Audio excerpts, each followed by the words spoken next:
Our beloved Boss Mike Cervera.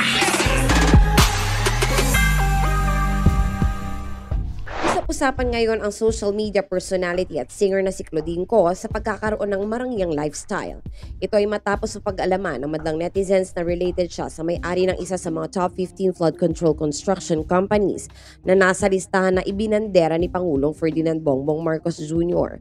Si Claudine ay anak ni former Ako Bicol Party List Representative Christopher Ko na co-founder ng Hightone Construction and Development Corporation at pamangkin naman ni Ako Bicol Party List Representative Rizaldi Ko na siyang CEO naman ng Sunwest Group of Companies.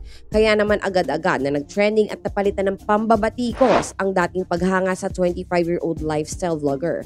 Gaya ng mga diskaya, hot topic na rin ang pamilya ni Claudine dahil isa ito sa mga pinagkalooban ng kontrata ng Department of Public Works and Highways na milyon-milyong halaga para sa pagpapagawa ng mga kalsada, tulay, gusali, flood control projects para sa bansa mula 2023 hanggang 2025. Isang netizen ang nagbahagi sa kanyang ex o dating Twitter ng video mula sa clip ng dalaga kung saan ibinahagi niya ang pagsakay sa kanilang private jet.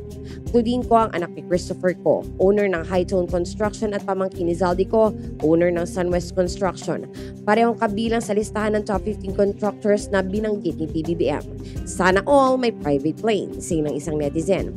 Hindi naman ito ang unang pagkakataon na ibinandera niya ang maluhong pamumuhay dahil makikita ito sa kanyang social media pages, lalo na sa kanyang YouTube channel. Puro branded ang bags at outfit ni Claudine at madalas rin ang kanyang travel papuntang ibang bansa at ang pagsakay sa private plane. At dahil sa paraming pagbabatikos at panawagan na isama ang mga resibo sa kanyang social media pages ay kasalukuyang hindi na mahanap ang kanyang YouTube at Instagram page. I'm crying, kailangan mag-triple kayod para matustusan ang bakasyon at Birkin bag si Claudine Ko. Pero it's okay not to be okay kasi lilipas din ang problemang ito, saad ng isang netizen. Comment naman ng isa, sana mahanap agad ng karma ang daan papunta sa inyo. Sana maimbitahan si Claudine Ko sa Senado. Doon niya ipagmalaki ang kanyang mga kayamanan, say pa ng isang netizen. Hirit pa ng isa, damn bro, I used to fangirl her back in lockdown pandemic era. Her family seemed wholesome though, even her parents. Turned out sobrang lala pala nila. I thought normal na malaking construction business lang sila kaya sobrang yaman. Sa ngayon ay tahimik naman si Claudine sa isyong kanyang kinakaharap. Wala akong pake kung sinong ma-offend dyan, pero totoo lang to ha. Yung mga anak ng mga korap na politiko, putang ina ang papangit. Like legit legit lang. Nangungurap na kayo, ba't hindi nyo pagandahin yung mga itsura nyo? Patang sasagwa! Isipin mo nakalashes na kayo niyan ha, nakalashes, naka-nails, pero papangit nyo pa din.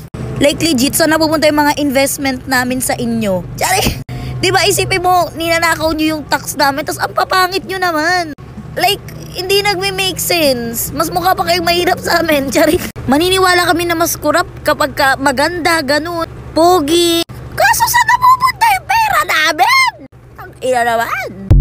Sa ngalan po ni Boss Mike Cervera, ito po si Auntie Mama ng Rizal, also known as Anino TV, na nagsasabing mahalin po natin ang ating kapwa, ipagdasal po natin lagi ang ating bansa.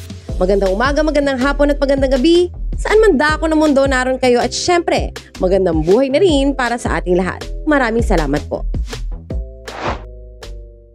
Our beloved Boss Mike Cervera.